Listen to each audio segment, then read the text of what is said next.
I want you to picture this scenario for a second. Um, you are staring at a computer screen. Your eyes are wide open. You feel like you are completely awake. Right, maybe you even have a coffee right next to you or something. Exactly. You are reading a report for work or, an article you actually want to read. But suddenly you have this completely jarring realization that you have been looking at the exact same paragraph for like 3 minutes. Oh yeah, you read the words, but absolutely nothing actually registered in your brain. Right. Your brain, for all intents and purposes, it essentially just went offline while your body stayed right there at the desk. Yeah, we have all definitely experienced that frustrating moment of just checking out. But what if I told you that in those specific moments, physical regions of your brain might actually literally be falling asleep? It is a massive shift in how we understand, well, the basic mechanics of attention. We are so conditioned to think of being awake and being asleep as this strict binary. Like a light switch. Yeah, exactly like a light switch. You are either conscious or you're unconscious. But the physiological reality we are uncovering is that the brain can inhabit both of those states at the exact same time. That is just so wild to think about. It really is. The switch isn't always flipped entirely in one direction. And that biological gray area is exactly what we are getting into today. Welcome to this deep dive. We've got our hands on an incredibly exciting pre-release 2026 research article. Yeah, out of the Journal of Neuroscience. Right. It's authored by Pinggal, Andrillon, Bellgrove, and their whole research team out of Monash University. And our mission for this deep dive is to explore this fascinating link between ADHD, sustained attention, and these tiny, localized pockets of sleep that are apparently occurring in the waking brain. This is a study that forcefully challenges some of the most deeply entrenched assumptions we have about focus. It really does. The research team basically looked at what happens neurophysiologically when attention falters. They specifically looked at adults with ADHD, and they compared their brain activity in real time to neurotypical adults. They wanted to see what the hardware is actually doing when the software crashes, basically. Precisely. Okay, let's unpack this because the setup of the experiment is really critical to understanding the results here. They took 63 adults in total. Right, and 32 of them had a confirmed diagnosis of ADHD. And a key detail, the researchers had them pause their normal ADHD medication for at least 72 hours before coming into the lab. Right, to get a true baseline. And then they had 31 neurotypical adults acting as the control group. But to figure out how the brain misfires, they first had to measure how attention breaks down in real time, which brings us to the absolute agony of the cognitive task they made these participants do. Agony is probably the most accurate clinical term we could use here, honestly. Seriously. In the realm of cognitive neuroscience, this specific test is known as the Sustained Attention to Response Task, or the SART. The SART. And for this particular study, they had the participants do it for 52 straight minutes. Which is brutal. Just brutal. 52 minutes. Just imagine putting yourself through this. You are sitting in a dimly lit, quiet room. Your chin is resting on a little mechanical stand to keep your head perfectly still. And you are just staring at a monitor. That's it. Numbers flash in front of you on the screen, 1 through 9. Every time a number flashes, you have to press a button. That is what they call a go trial. But, and here's the diabolical catch, if the number 3 flashes, you have to suddenly stop yourself. Right, you do not press the button. That is a no-go trial. The numbers are flashing relentlessly, about every single second. So over the course of nearly an hour, you are pressing that button thousands of times. That just sounds exhausting. It is. Doing this requires a tremendous amount of sustained, top-down cognitive control. You get lulled into this highly repetitive motor rhythm. Press, press, press, press. Your brain just wants to put the whole action on autopilot. Exactly. But then suddenly a 3 appears on the screen, and you have to instantly override that automatic physical response and just freeze.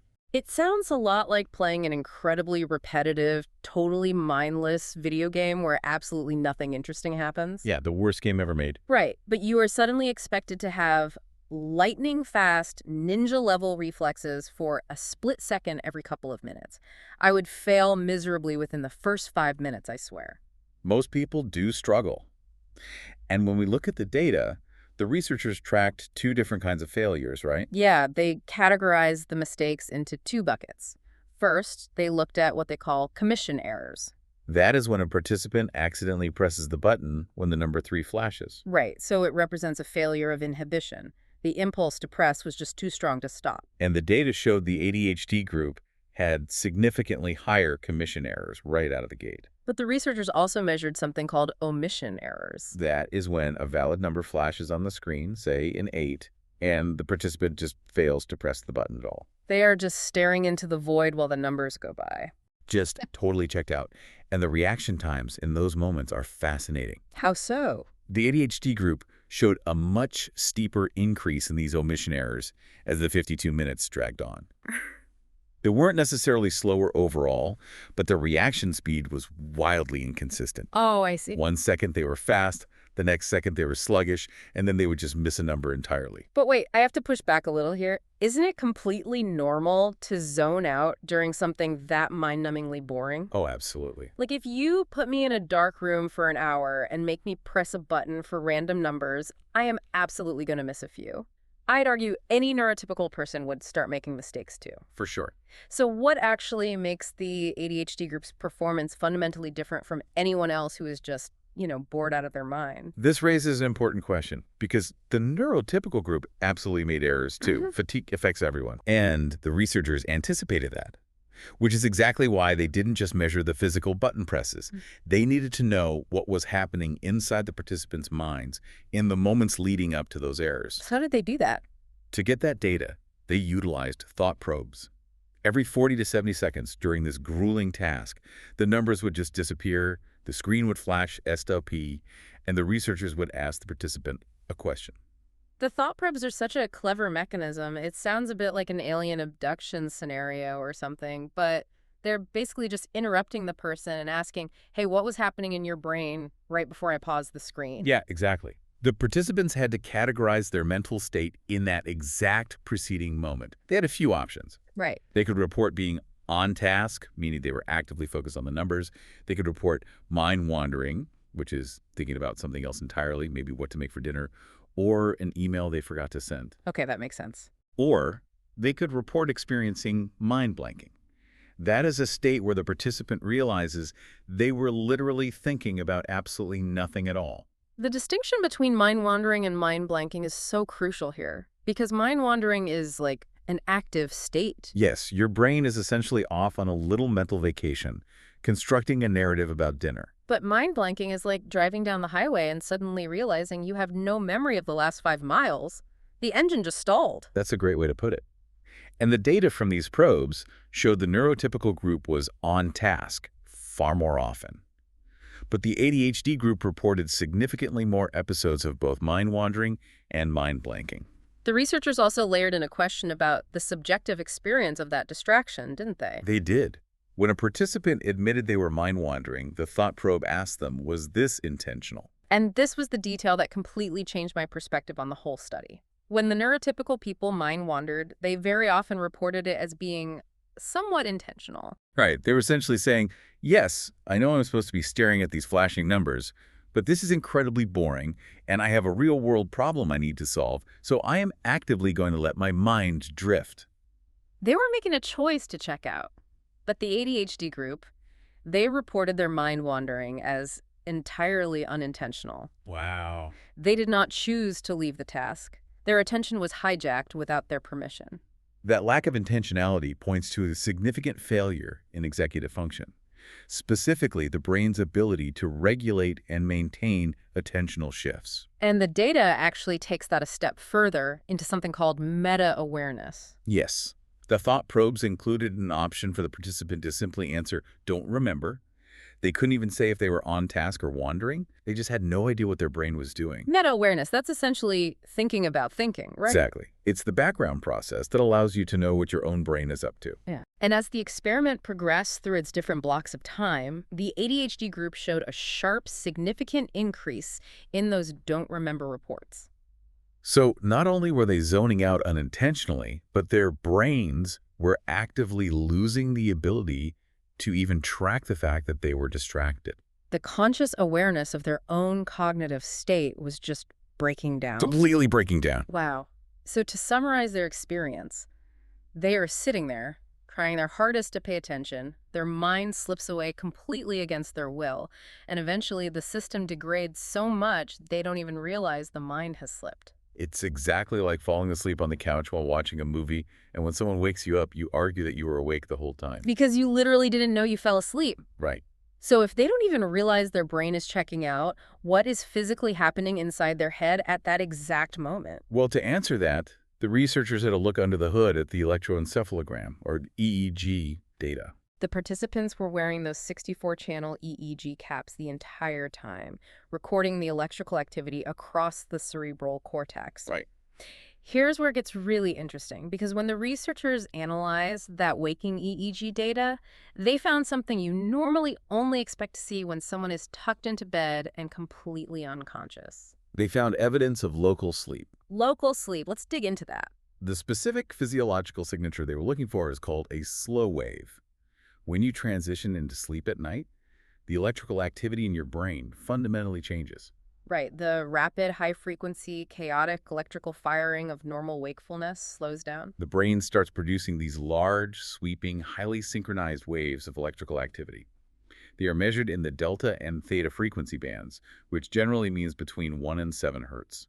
Let's break down what a hertz is for a second. If wakeful brainwaves look like incredibly fast, jagged static on a monitor, these 1 to 7 hertz slow waves are more like slow, rolling ocean swells. Yeah, 1 to 7 beats per second is a very slow, methodical rhythm. And those slow, rolling ocean swells literally reflect millions of neurons going completely silent for a fraction of a second, all at the same time. It is the core electrophysiological signature of sleep.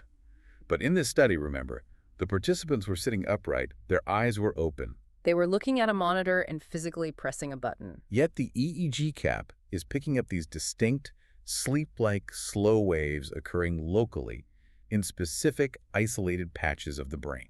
And the critical finding from the Monash team is that the ADHD group had a significantly higher density of these slow waves. And the waves themselves were of a much higher amplitude compared to the neurotypical control group. Let me try an analogy here to visualize this. Think about a modern smartphone. When you look at the phone in your hand, the screen is brightly lit, it looks like it's fully awake, and you are actively using it. Okay, I follow you.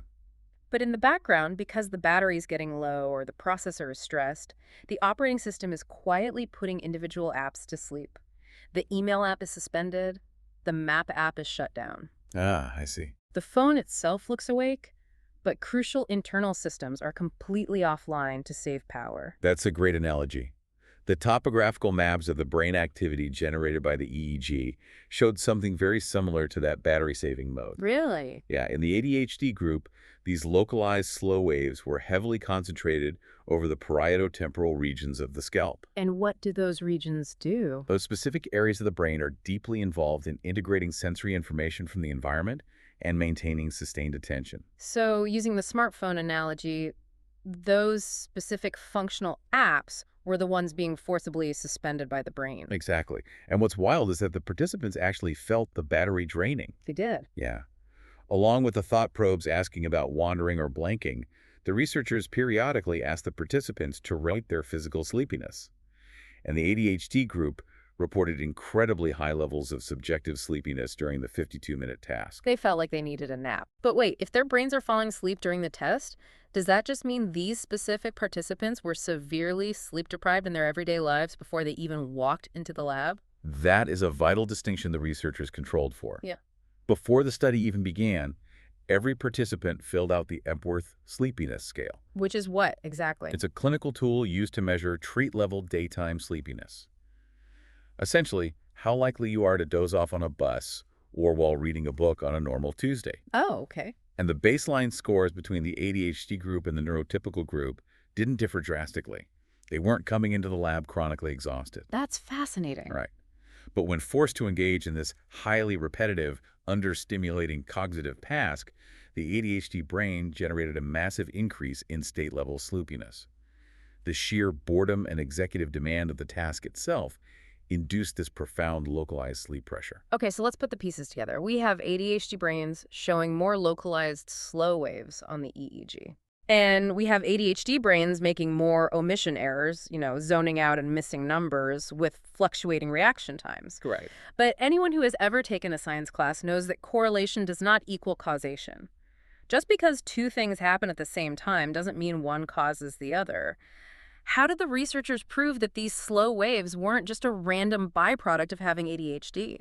To establish a causal link, the researchers applied a statistical method called a mediation analysis. A mediation Yeah, analysis. in scientific studies, a mediation analysis is designed to test whether a middle variable, the mediator, is the actual mechanism explaining the relationship between a starting condition and a final outcome. So, to use a detective analogy, Yeah. we know the suspect was at the crime scene and we know someone got shot.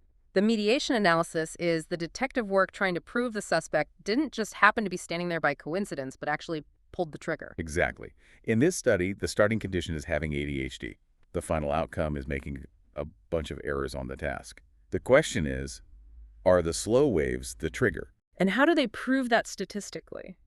To prove the slow waves are the trigger, the statistics have to show that if you mathematically strip away the broader effect of simply having an ADHD diagnosis, the sheer density of the slow waves still perfectly predicts the drop in performance. Oh, wow.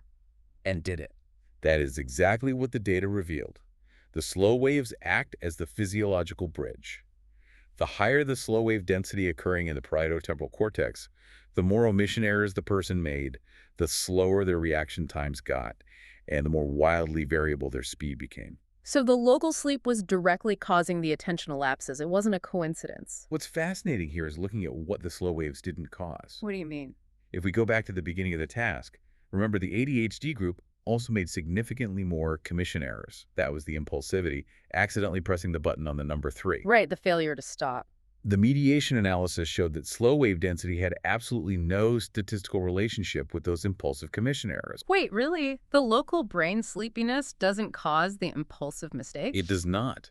The local sleep only correlated with the sluggish zoning out mistakes. Yeah. The omission errors, the unintentional mind blanking, the loss of meta-awareness. That is such a crucial distinction. It really is.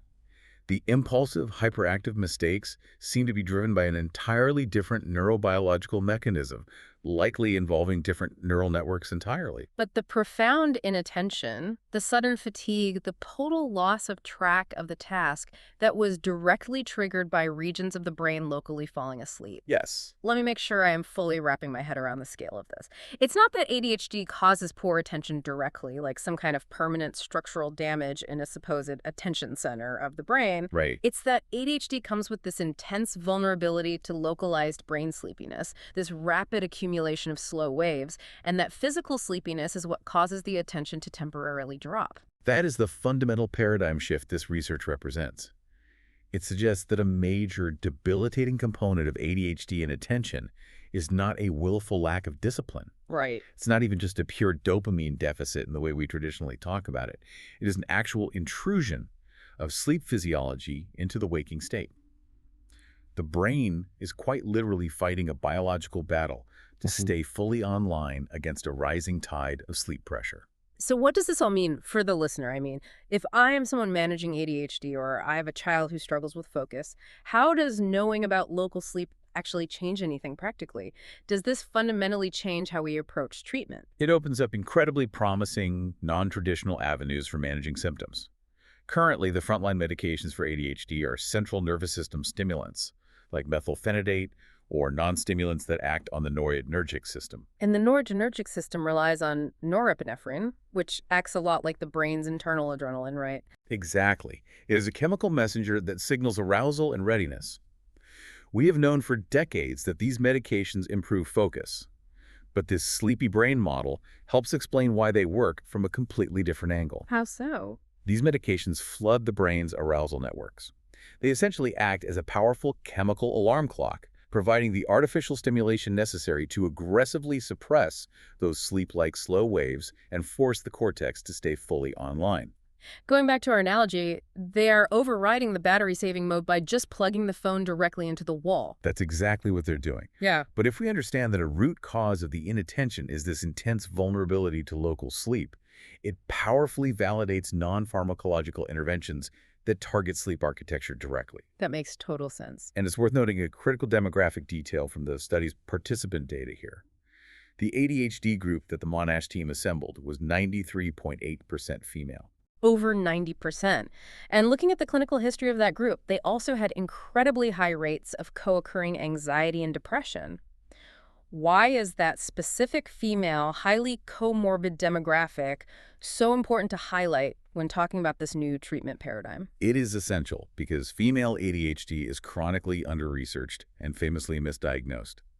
Historically, almost all foundational ADHD research heavily favored young boys who exhibited hyperactive, physically disruptive, outward behavior in classrooms. Right, the stereotypical picture of ADHD. Yes, but in adult females, ADHD very often presents internally.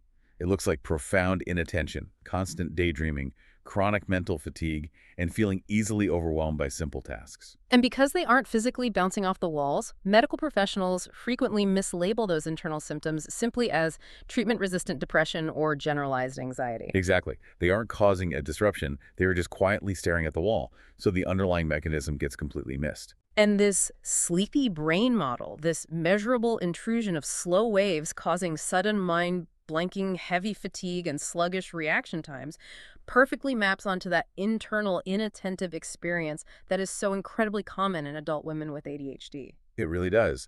It provides hard biological, neurophysiological validation for a symptom profile that has been historically overlooked, minimized, or blamed on a mood disorder. It proves to these patients that their sudden, overwhelming inattention is a very real, measurable, physiological event happening in their cortex. That is so incredibly validating to hear. It completely strips away the moral failing that society so often attaches to chronic distraction. You aren't lazy. Your parieto-temporal cortex is literally producing 3 Hz delta waves while you are just trying to sit at your desk and do your taxes. Huh. It is a steep uphill physiological battle. Which brings us back to treatment. Because individuals with ADHD suffer from exceptionally high rates of clinical sleep disorders, insomnia, restless leg syndrome, severely delayed circadian rhythms. Improving nighttime sleep might be the key to daytime focus. Oh, I see where you're going with this. Interventions like cognitive behavioral therapy for insomnia, or CBTI, which is specifically designed to consolidate nighttime sleep and aggressively reduce daytime sleep pressure, might directly improve sustained attention. So if you can reduce the overall sleep pressure in the system, you reduce the likelihood of these waking slow waves hijacking the brain at 2:00 p.m. Precisely. It frames sleep hygiene not just as a general wellness tip, but as a primary core management strategy for cognitive function. It's incredible how all of these pieces connect. We started this deep dive talking about the incredibly relatable experience of staring at a screen, totally awake but completely checked out. Yeah. And now we know that, especially for those with ADHD, the brain isn't necessarily broken or purposefully ignoring the task at hand.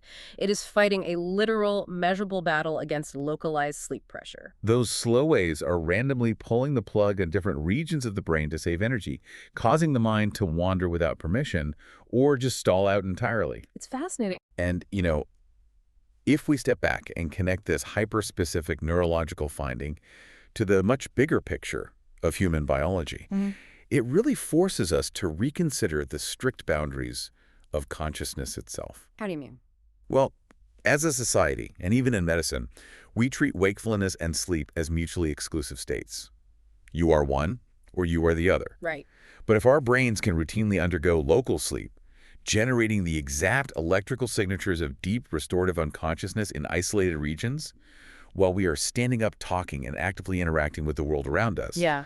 what does that actually mean for our definition of being awake? Oh, wow. That completely blurs the line. It leaves us with a rather profound question to consider. Are we ever truly 100% conscious all at once? Or is the concept of wakefulness just a fluid, shifting spectrum of exactly how much of our brain happens to be online at any given millisecond? That is exactly the kind of question that is going to keep me up at night, hopefully with all of my cognitive apps fully online. Thank you so much for taking this deep dive with us.